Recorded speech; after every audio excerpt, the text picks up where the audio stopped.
Do you struggle to speak up and feel like you don't belong with people? I know this feeling. I'm an abuse survivor, and I felt like this every day of my life for decades.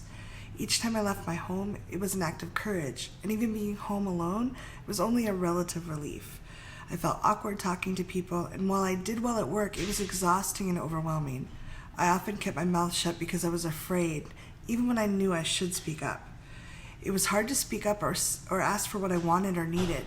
The worry and self-doubt I felt constantly drained me of my energy and left me feeling exhausted and hopeless. I was graced to find doorways to healing and to releasing the shame. They seem like miracles to me now. There were such drastic changes. I really want to pay that forward, the generosity and the insights I found. I am committed to helping women in STEM and any human with the courage to step forward to find their voice and transform the struggle into empowerment. At the core of the struggle that you're experiencing, there's often a deep sense of shame, a shame that people often get so used to. It's like that fish in water. They don't even notice it anymore, even though it's constantly draining them. That shame can prevent people from feeling empowered at work, having the energy to tackle bigger problems or follow their passions, and it stops them from finding the intimate connection that really matters to them.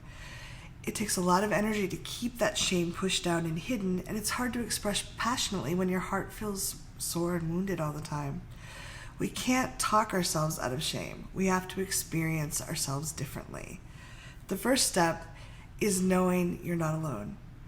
On my blog, there are videos where I've interviewed a number of experts, and I've asked questions that I was afraid to ask, the very questions that I thought I should know or that people would laugh at me if I asked them.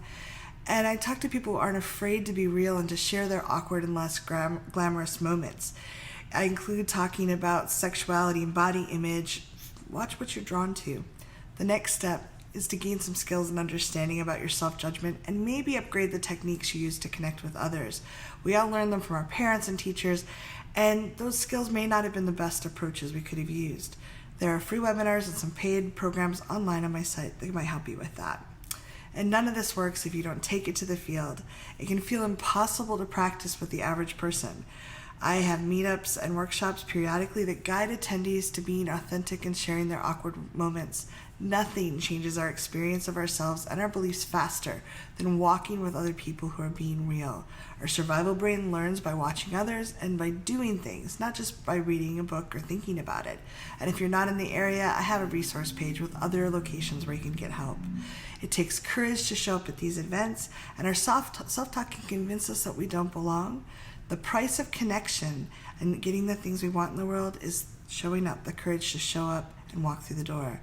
I believe courage is a muscle we can build with practice and by gently increasing our strength. I believe things can get better with new skills and the application of this courage. I believe there is no one past redemption or recovery. I believe when we accept that everyone is awkward and unsure sometimes, we can stop trying to be perfect and start being real. I believe all the power, insight, and charisma you seek is hidden in that shame, and that you can mine those old experiences and discover everything you thought was missing. I believe you can transform your shame and create a life that you can't even dream of now. I believe in you.